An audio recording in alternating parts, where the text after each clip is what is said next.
श्री रामकृष्ण वचनामृत। परिच्छेद 7। श्री रामकृष्ण तथा ईश्वर चंद्र विद्यासागर। श्री विद्यासागर का मकान। आज शनिवार है, श्रावण कृष्ण षष्ठी, 5 अगस्त 1882 ईस्वी। दिन के 4 बजे होंगे। श्री रामकृष्ण किराए की गाड़ी पर कलकत्ते के रास्ते बहादुर बागान की तरफ जा रहे हैं। भवनाथ, हाजरा और मास्टर साथ में हैं। आप पंडित ईश्वर चंद्र विद्यासागर के घर जाएंगे। श्री रामकृष्ण की जन्मभूमि जिला हुगली के अंतर्गत कामारपुकुर गांव है, जो पंडित विद्यासागर की जन्मभूमि वीर सिंह गांव के पास है। श्री रामकृष्ण देव बाल्यकाल से ही विद्यासागर की दया की चर्चा सुनते आए हैं। दक्षिणेश्वर के काली मंदिर में प्रायः उनके पांडित्य और दया की बातें सुना करते हैं। यह सुनकर कि मास्टर विद्यासागर के स्कूल में पढ़ाते हैं, आपने उनसे पूछा, क्या मुझे विद्यासागर के पास ले चलोगे? मुझे उन्हें देखने की बड़ी इच्छा होती है। मास्टर ने जब विद्यासागर से यह बात कही तो उन्होंने हर्ष के साथ किसी शनिवार को 4 बजे उन्हें साथ लाने को कहा। केवल यही पूछा, कैसे परमहंस हैं? क्या वे गेरुए कपड़े पहनते हैं? मास्टर ने कहा, जी नहीं, वे एक अद्भुत पुरुष हैं। लाल किनारीदार धोती पहनते हैं, कुर्ता पहनते हैं, पालिश किए हुए स्लीपर पहनते हैं।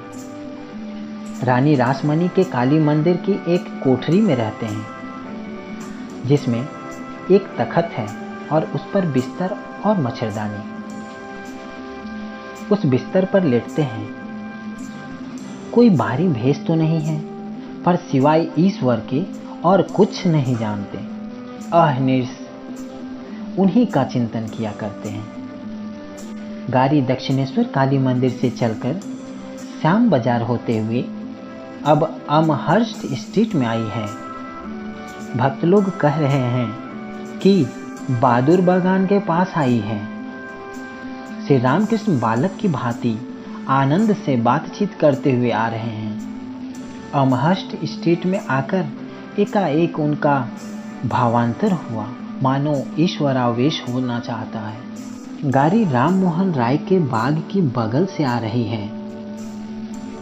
मास्टर ने श्री रामकृष्ण का भावांतर नहीं देखा, झट कह दिया, यह राम मोहन राय का बाग है। श्री रामकृष्ण नाराज हुए, कहा, अब ये बातें अच्छी नहीं लगती, आप भावाविष्ट हो रहे हैं।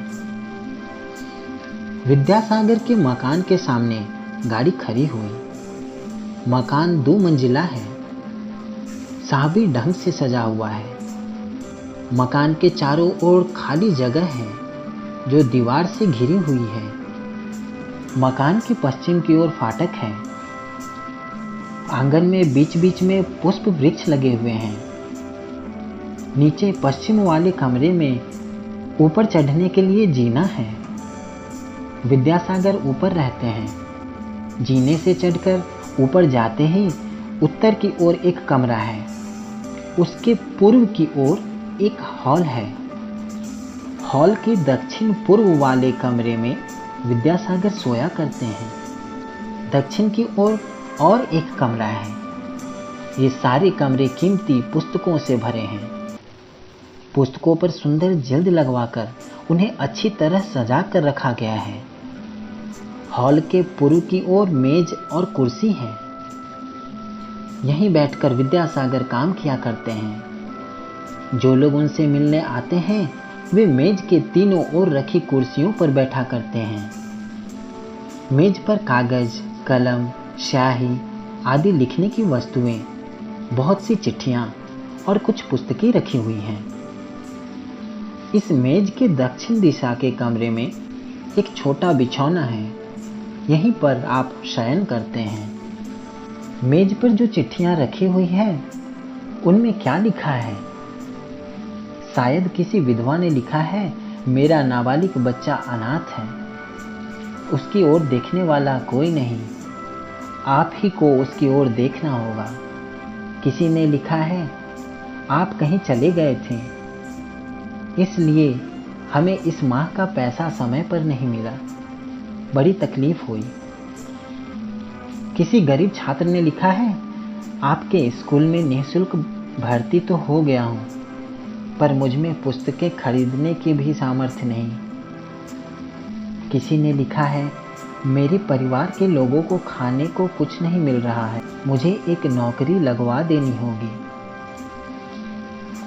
उनके स्कूल के किसी शिक्षक ने लिखा है, मेरी बहन विधवा हो गई है, उसका सारा भार मुझ पर आ पड़ा है, इतनी तनख्वाह में मेरा गुजर नहीं हो पाएगा। शायद किसी ने विलायत से पत्र लिखा है, मैं यहाँ विपत्ति में पड़ा हूँ, आप दीनबंधु हैं, कुछ मदद भेजकर इस संकट में मेरी रक्षा करें। किसी ने लिखा है, अमुक तारीख को हमारे फैसले का दिन निश्चित हुआ है, उस दिन आप आकर हमारा झगड़ा मिटा दें। श्री रामकृष्ण देव गाड़ी से उतरे। मास्टर राह बताते हुए आपको मकान के भीतर ले जा रहे हैं। आंगन में फूलों के पेड़ हैं। उनके बीच में से जाते हुए श्री रामकृष्ण बालक की तरह बटन में हाथ लगाकर मास्टर से पूछ रहे हैं, कुर्ते की बटन खुली हुई है, इसमें कुछ हानि तो ना होगी? बदन पर एक सूती कुर्ता है और लाल किनारे की धोती पहने हुए हैं, जिसका एक छोर कंधे पर पड़ा हुआ है, पैरों में स्लीपर है। मास्टर ने कहा, आप इस सब के लिए चिंता ना कीजिए, आपकी कहीं कुछ त्रुटि ना होगी, आपको बटन नहीं लगाना पड़ेगा। समझाने पर लड़का जैसा शांत हो जाता है, आप भी वैसे शांत हो गए।